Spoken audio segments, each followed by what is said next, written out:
Good morning, Barry Bryson here. Thank you for joining me for another 5 good minutes with the Word. We're in Psalm 52. We're studying the Wisdom Psalms of David. We just finished 4 lessons studying Psalm 37, which was written by David in his older age and is about arriving at a place of calm. This is written by a very, very young David. It is written about an event that took place when David had first run afoul of Saul, or Saul took it into his head to despise David.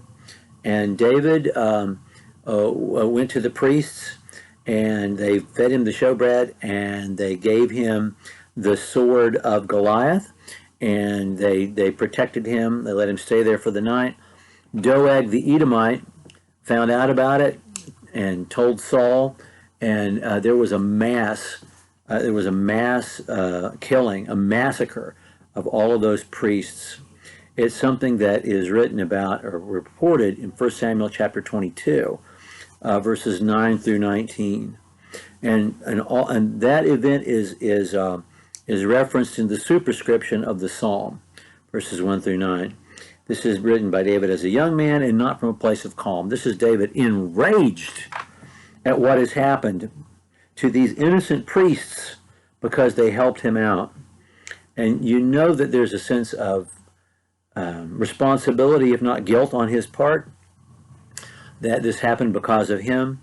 But he is focusing on Doeg, the Edomite, and what he did, and how he went and snitched, how he went and tattled, how he went and told and told Saul what had happened at the house of Ahimelech.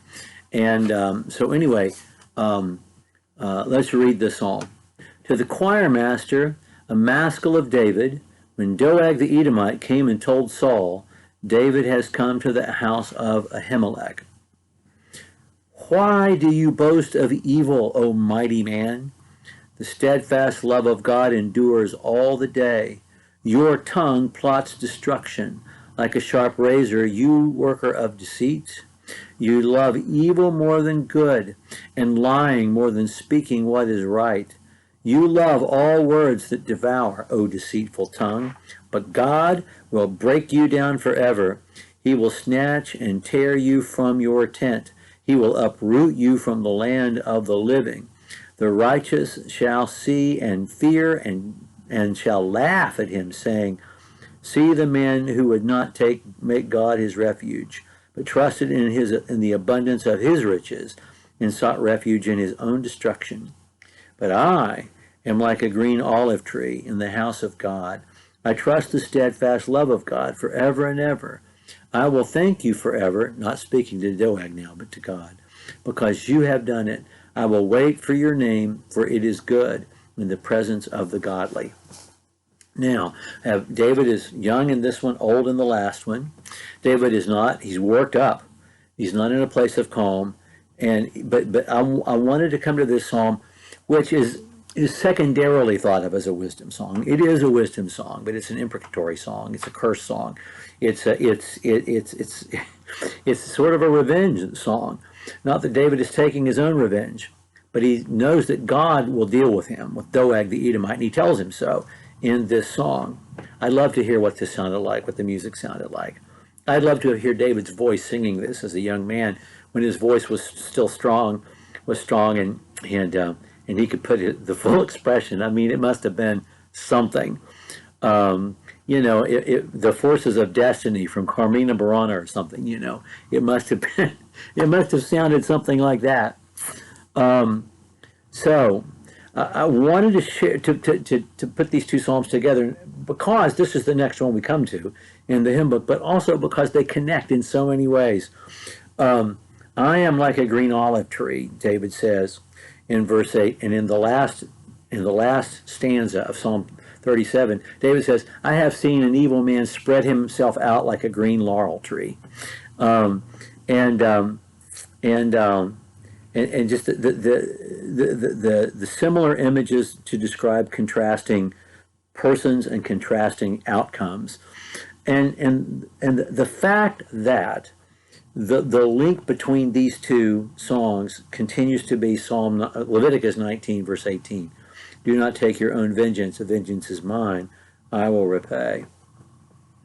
David is not a guy who takes his own vengeance. I mean, he gets worked up and is about to take vengeance on Nabal when Abigail stops him. And he says, thank you. Thank God for you. You are a God. You are a gift from God. When he's an old man and being stoned as he's fleeing from Absalom, he doesn't take vengeance. This is not a pattern of behavior with David. He fights God's battles and he fights to protect God's people, but he doesn't. It's never personal with him. He doesn't seek his own vengeance, and he's not. And as a young man, in this moment, when innocent people have died because of him, he's turning it over to God. God's going to do this to you. God is going to take vengeance. God will break you down forever. And everyone will see, everyone will know, and everyone's going to laugh at you because when they see what God does to you. There's an element of glee in the vengeance that will be meted out to Doeg.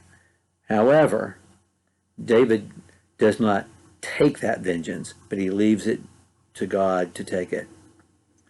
Okay. Well, thank you for looking with me at Psalm 52.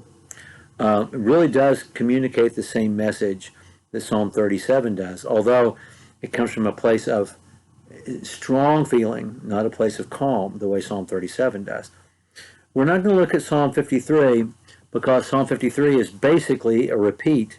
There are just minor differences between Psalm 53 and Psalm 17. And so David has probably reworked one song from the other song for the occasion. We don't know why, but they're both by David, and they're nearly identical. So we're not going to look at Psalm 53.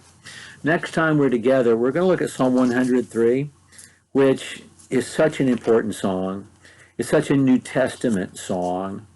And we're going to look at it over the course of 3 or 4 days. We're going to introduce it next time, and then we're going to look at it, and then we're going to compare it and contrast it with something that Moses wrote and something that Solomon wrote.